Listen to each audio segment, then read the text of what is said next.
എന്നെയും അല്ലെങ്കിൽ തീർച്ചയായിട്ടും പൃഥ്വിയൊക്കെ വിശ്വസിച്ചുകൊണ്ട് ഈ സിനിമയുടെ പുറകെ സഞ്ചരിച്ചു. എനിക്കറിയാം ആൻ്റണി എങ്ങനെയാണ് ഈ സിനിമ എടുത്തിരിക്കുന്നത്, എത്രത്തോളം കഷ്ടപ്പാട് സഹിച്ചു. Taken a long of pain. അത് പെയിൻ എന്നുള്ള വാക്കാണ് കറക്റ്റ്.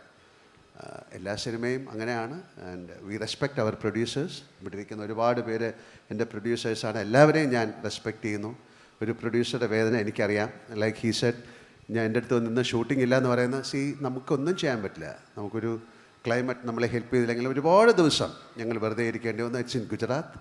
നമ്മളൊക്കെ നമ്മുടെ പക്ഷേ യൂണിറ്റ് ചെറുതായിരുന്നു. കാര്യം പൃഥ്വി അങ്ങനെയാണ് ഷൂട്ട് ചെയ്തത്. 400 പേരൊക്കെ ഉണ്ടാവുള്ളൂ.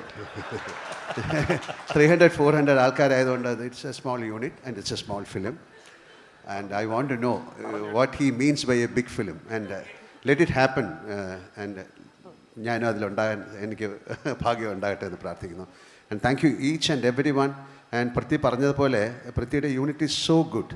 എനിക്ക് ഒരുപാട് സിനിമ, ഞാനൊരു 370 സിനിമ ചെയ്തിട്ടുണ്ട്. പക്ഷേ the commitment of the people who are working with Prithvi is fabulous.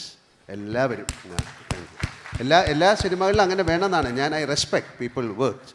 അത് അത്രയും ഡെഡിക്കേഷനോട് കൂടിയാണ് ആ സിനിമ വർക്ക് ചെയ്തിരിക്കുന്നത്. അതിൻ്റെ ഒരു ആഫ്റ്റർ എഫക്റ്റ് ആ സിനിമയിലുണ്ടാകും. ആൻഡ് ഇപ്പോൾ ഈ സമയത്ത് എമ്പുരാനിൽ വർക്ക് ചെയ്ത എല്ലാവരെയും, അങ്ങനെ നമ്മുടെ ഡയറക്ഷൻ സൈഡിലല്ല, എല്ലാവരെയും, ക്യാമറ ആയാലും, എനിക്കൊരു ഗ്ലാസ് ഒരു വെള്ളം കൊണ്ട് തന്നാളെ പോലും ഞാൻ ഈ സമയത്ത് ഞാൻ ബഹുമാനത്തോടെ ഞാൻ കാണുന്നു. നമുക്ക് ഏറ്റവും നല്ലൊരു സിനിമയായിട്ട് മാറട്ടെ എന്ന് പ്രാർത്ഥിക്കാം. എപ്പോഴും നമ്മൾ when we start a film, it's our hope that this will be the biggest hit. അതേ ഹോപ്പോട് കൂടി we are moving. Let it be a big success. And thanks once again. Lyca Subhaskar, പുള്ളിക്ക് he couldn't come, but just convey our love and regards to him. Thank you very much.